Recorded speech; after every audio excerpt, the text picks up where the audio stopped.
पाहि गिरिनन्दिनि नन्दितमेदिनि विश्वविनोदिनि नन्दिनुते गिरिवरविन्दशिरोधिनि वासिनि विष्णुविलासिनि जिष्णुनुते भगवति हेशिति कण्ठे कुटुम्बिनि भूरि कृते जय जय हे महिषासुरमर्दिनि रम्यकपर्दिनि शैलसुते महारम्यकपर्दिनि शैलसुते। ओम नमः शिवाय। निशुंभ के मारे जाने और बहुत सारी सेना नष्ट हो जाने के बाद महादैत्य शुंभ और देवी चंडिका का भयंकर युद्ध हुआ। दोनों महादैत्यों शुंभ निशुंभ के वध के बाद सारी सृष्टि और देवताओं ने राहत पाई। देवताओं ने इंद्र को आगे करके माँ जगदम्बा की भावपूर्ण स्तुति की। ये सारा वृत्तांत श्री दुर्गा सप्तशती के 10वें और 11वें अध्याय में वर्णित है। माँ दुर्गा की भक्ति बढ़ाने के लिए वीडियो पूरी देखिए। कृपया मेरी त्रुटियों को क्षमा कर भक्ति रस का अमृतपान करें। 10वां अध्याय ध्यान। मैं मस्तक पर अर्धचंद्र धारण करने वाली शिव शक्ति स्वरूपा भगवती कामेश्वरी का हृदय में चिंतन करता हूँ। वे तपाए हुए सुवर्ण के समान सुंदर हैं। सूर्य, चंद्रमा और अग्नि ये ही तीन उनके नेत्र हैं तथा वे अपने मनोहर हाथों में धनुष, बाण, अंकुश, पाश और शूल धारण किए हुए हैं। ऋषि कहते हैं, राजन, अपने प्राणों के समान प्यारे भाई निशुंभ को मारा गया देख तथा सारी सेना का संहार हुआ जान शुंभ ने कुपित होकर कहा, दुष्ट दुर्गे, तू बल के अभिमान में आकर झूठ मूठ का घमंड ना दिखा। तू बड़ी माननी बनी हुई है किंतु दूसरी स्त्रियों का सहारा लेकर लड़ती है। देवी बोली, ओ दुष्ट, मैं अकेली ही संसार में हूँ, मेरे सिवा दूसरा कौन है? देख, ये मेरी ही विभूतियाँ हैं, आता मुझ में ही प्रवेश कर रही हैं। ब्रह्माणी आदि समस्त देवियां अंबिका देवी के शरीर में लीन हो गईं। उस समय केवल अंबिका देवी ही रह गईं। देवी बोली, मैं अपनी ऐश्वर्य शक्ति से अनेक रूपों में यहाँ उपस्थित हुई थी, उन सब रूपों को मैंने समेट लिया है। अब अकेले ही युद्ध में खड़ी हूँ, तुम भी स्थिर हो जाओ। ऋषि कहते हैं, तब देवी और शुंभ में देवताओं और दानवों के देखते देखते भयंकर युद्ध छिड़ गया। बाणों की वर्षा, तीखे शस्त्रों और दारुण अस्त्रों के प्रहार के कारण युद्ध भयानक प्रतीत हुआ।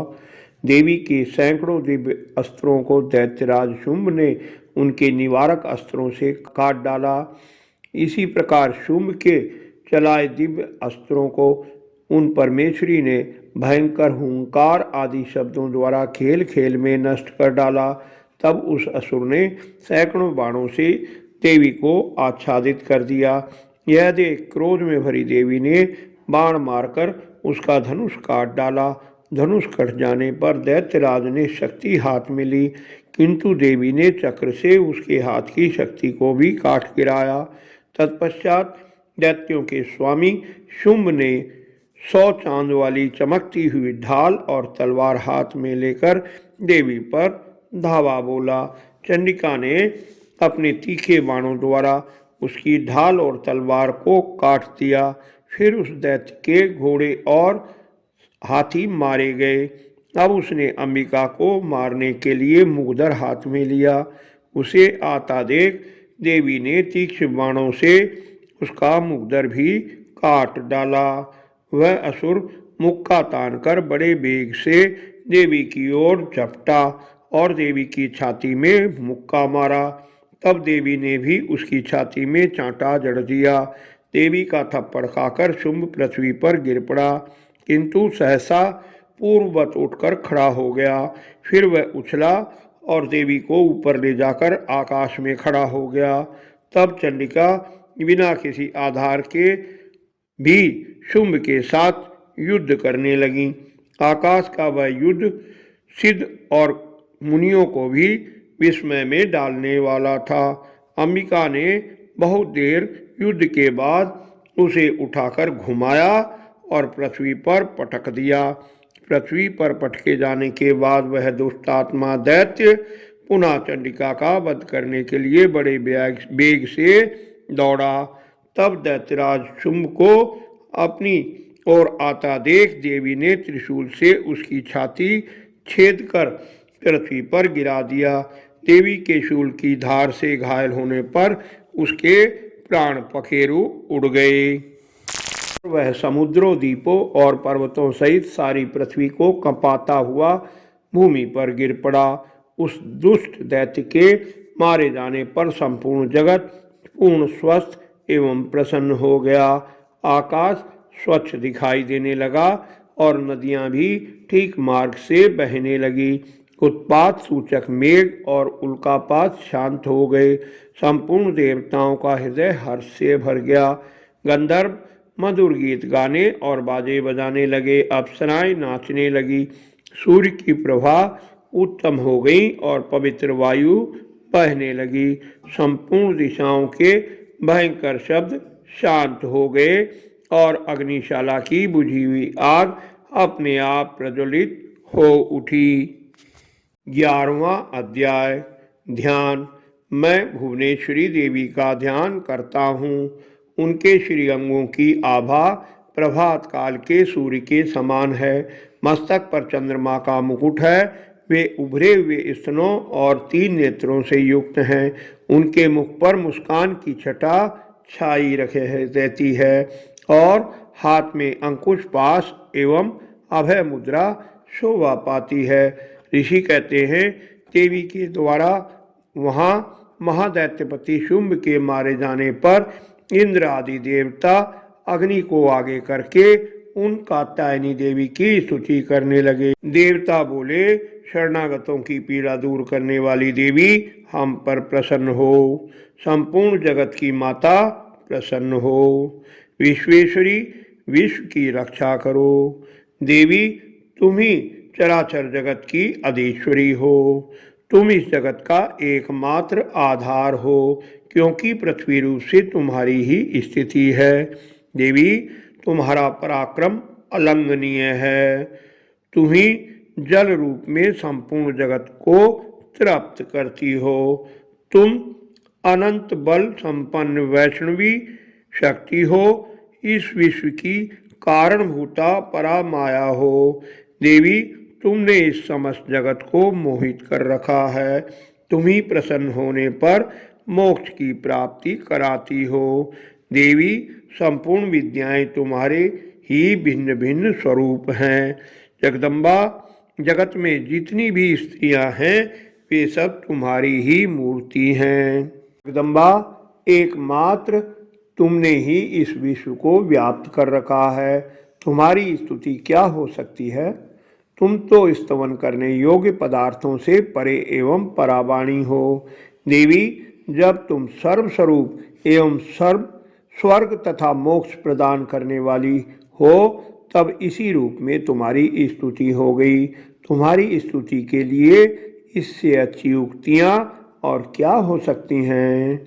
बुद्धि रूप से सब लोगों के हृदय में विराजमान रहने वाली तथा स्वर्ग एवं मोक्ष प्रदान करने वाली नारायणी देवी, तुम्हें नमस्कार है। कला, काष्ठा आदि के रूप में क्रमशः परिणाम आदि अवस्था परिवर्तन की ओर ले जाने वाली तथा विश्व का उपसंहार करने में समर्थ नारायणी, तुम्हें नमस्कार है। नारायणी, तुम सब प्रकार का मंगल प्रदान करने वाली हो। कल्याण दायिनी शिवा हो। सब पुरुषार्थों को सिद्ध करने वाली शरणागत वत्सला, 3 नेत्रों वाली और गौरी हो। तुम्हें नमस्कार है।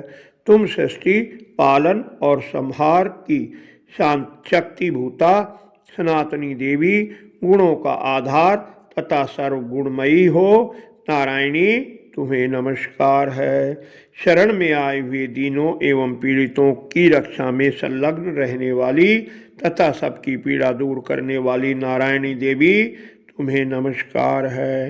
नारायणी, तुम ब्रह्माणी का रूप धारण कर हंसों से जुटे हुए विमान पर बैठती हो तथा कुछ मिश्रित जल छिड़कती रहती हो। तुम्हें नमस्कार है। माहेश्वरी रूप से त्रिशूल, चंद्रमा एवं सर्प को धारण करने वाली तथा महान वृषभ पर बैठने वाली नारायणी देवी, तुम्हें नमस्कार है। मोरों और मुर्गों से घिरी रहने वाली तथा महाशक्ति धारण करने वाली, कौमारी रूप धारण करने वाली निष्पापे नारायणी तुम्हें नमस्कार है। शंख चक्र गदा और शारंग धनुष उत्तम आयुधों को धारण करने वाली वैष्णवी शक्ति रूपा और नारायणी तुम्हें नमस्कार है।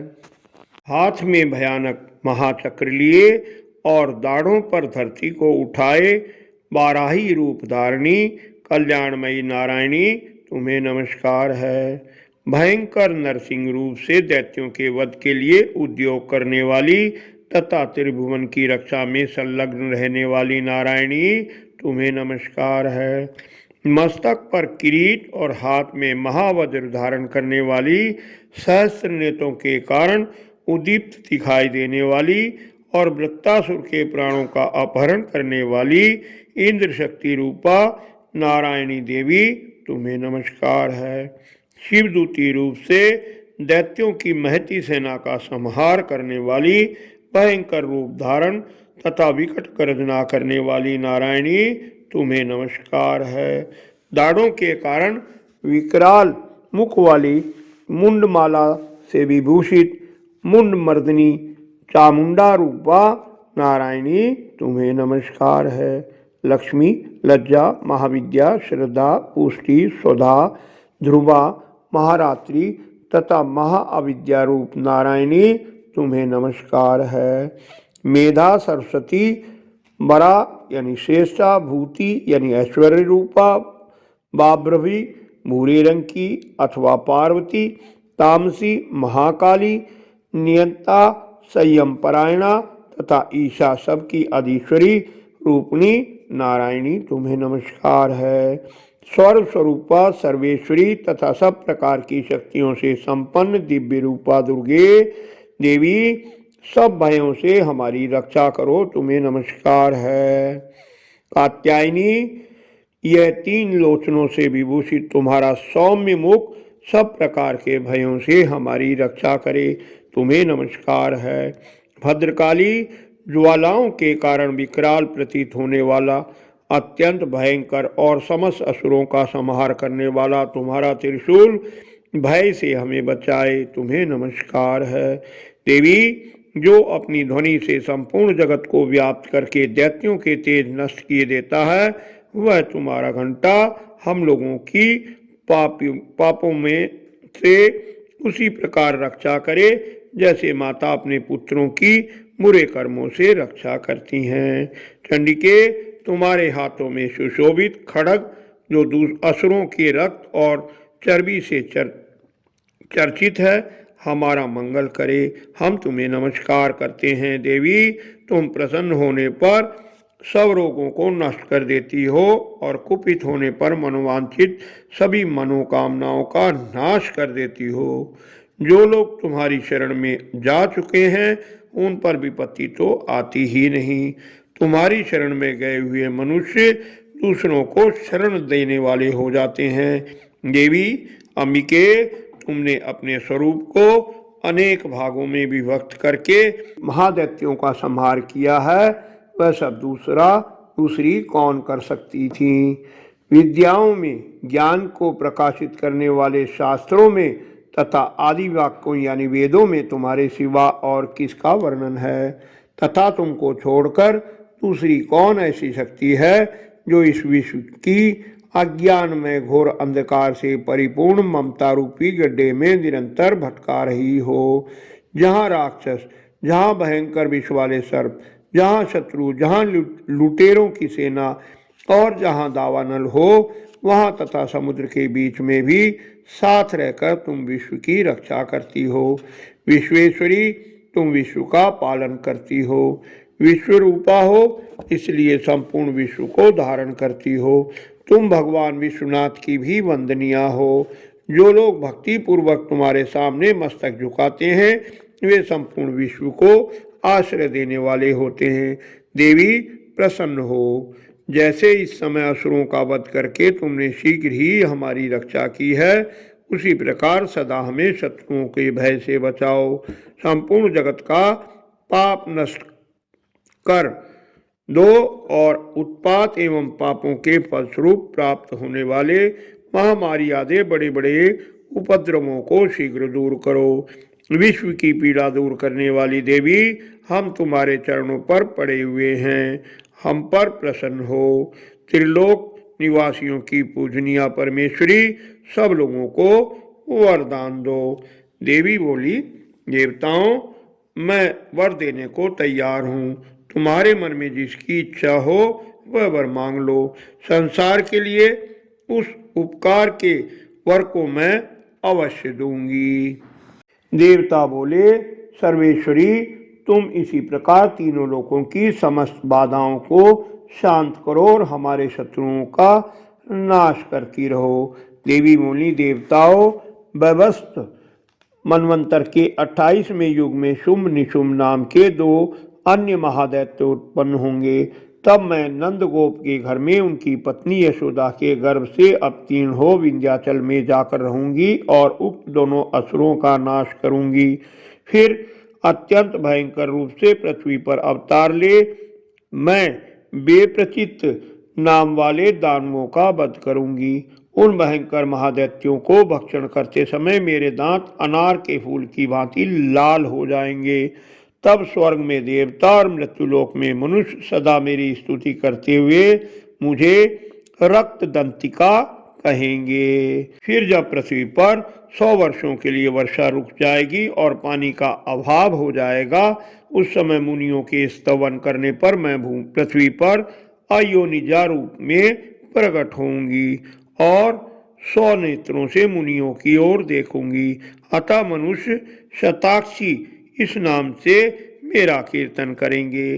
देवताओं, उस समय मैं अपने शरीर से उत्पन्न हुए शाकों द्वारा समस्त संसार का भरण पोषण करूंगी। जब तक वर्षा नहीं होगी तब तक वे शाक ही सबके प्राणों की रक्षा करेंगे। ऐसा करने के कारण पृथ्वी पर शाकंभरी के नाम से मेरी ख्याति होगी। उसी अवतार में मैं दुर्गम नामक महादैत्य का वध भी करूंगी। इससे मेरा नाम दुर्गा देवी के रूप से प्रसिद्ध होगा। फिर जब मैं भीम रूप धारण करके मुनियों की रक्षा के लिए हिमालय पर रहने वाले राक्षसों का भक्षण करूंगी, उस समय सब मुनि भक्ति से नतमस्तक होकर मेरी स्तुति करेंगे। तब मेरा नाम भीमा देवी के रूप में विख्यात होगा। जब अरुण नामक दैत्य तीनों लोकों में भारी उपद्रव मचाएगा, तब मैं तीनों लोकों का हित करने के लिए 6 पैरों वाले असंख्य भ्रमरों का रूप धारण करके उस महादैत्य का वध करूंगी। उस समय सब लोग भ्रामरी के नाम से चारों ओर मेरी स्तुति करेंगे। इस प्रकार जब जब संसार में दानवी बाधा उपस्थित होंगी, तब तब अवतार लेकर मैं शत्रुओं का संहार करूंगी। महिषासुरमर्दिनी माता की जय। प्रिय भक्तगण, आशा है देवी की स्तुति, देवी के गुणगान से युक्त आज की वीडियो आपको अवश्य पसंद आई होगी। कृपया अन्य देवी भक्तों से शेयर कर धर्म के भागी बने। लाइक करें, कमेंट में अपने सुझाव दें। निरंतर जुड़े रहने के लिए चैनल को सब्सक्राइब कर मेरा उत्साह बढ़ाएं। माँ भगवती आपकी सभी मनोकामनाएं पूरी करें। धन्यवाद। आपका कल्याण हो।